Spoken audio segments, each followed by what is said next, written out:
Just yesterday, I purchased a AMD FX 8 core processor for AMD. Now I am very impressed by its performance over my previous processor. I have overclocked it to 3.5, and this is the max I'm going to go because I'm still using the stock air heatsink, and I don't want to risk overheating it. So very easy to overclock, as you already know. It is unlocked, so you have unlocked multipliers, and it is a lot easier to overclock. On previous AMD processors, the multiplier would be locked, and you would be limited to overclocking your HT-Link or your bus speed, and that could be very dangerous. While increasing your multiplier, it's a lot less risky, and it's easier to overclock now, easier than ever. So I overclocked it 3.5. The performance, it's amazing. Comparable to my MacBook Pro. However, the MacBook Pro has a slight edge because it is running a solid state drive. This computer I am on right now is running a traditional hard drive, just because I don't have the money and the resources to get a giant solid state drive. It would be impractical. Okay, I'm going to show you the benchmarks I've ran. This is my system. I don't know why this changed, but this is my system. I just ran this a few minutes ago. Yeah, you can see it totally not by much, but it did outperform the Core i7 960.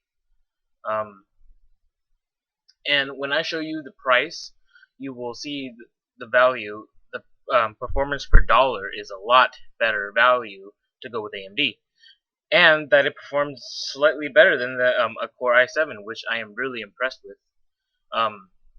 Maybe because, okay, this is incorrect. This is it's reporting back as 4 cores. That is not true.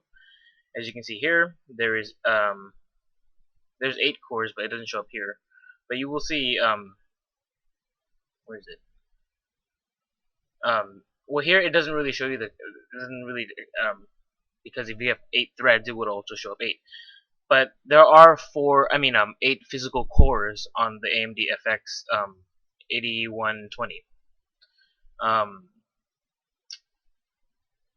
Now how did I have the validation page? I'll launch it again. I can validate it a second time. It doesn't really matter.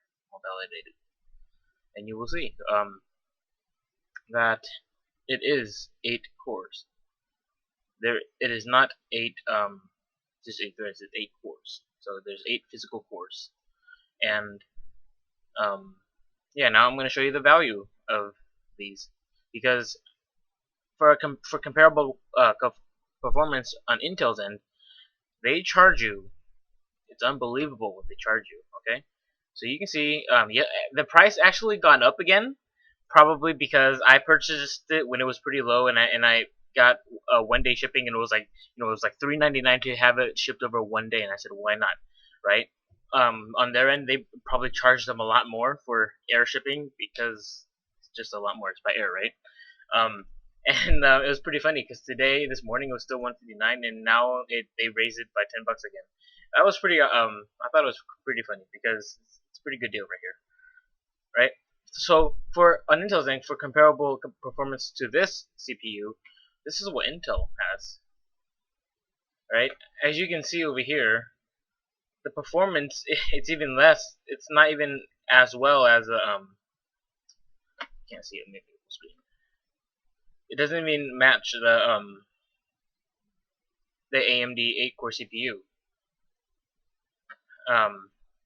But it charges you over twice that amount. Like, I understand the technology behind it's more advanced behind Intel, but if you want value, for my personal choice is to go with AMD, because you can pretty much kick ass in performance, even though there aren't many applications that aren't coded for multi-threaded, especially 8 cores. There's ought to be more in the future, and even future games, they're gonna be coding more for multi-threaded processors rather than the older generation. Dual core, just or even quad core is getting old now. Ever since the launch of 8 cores. Well, now there's 8 cores, and this is my review. This is my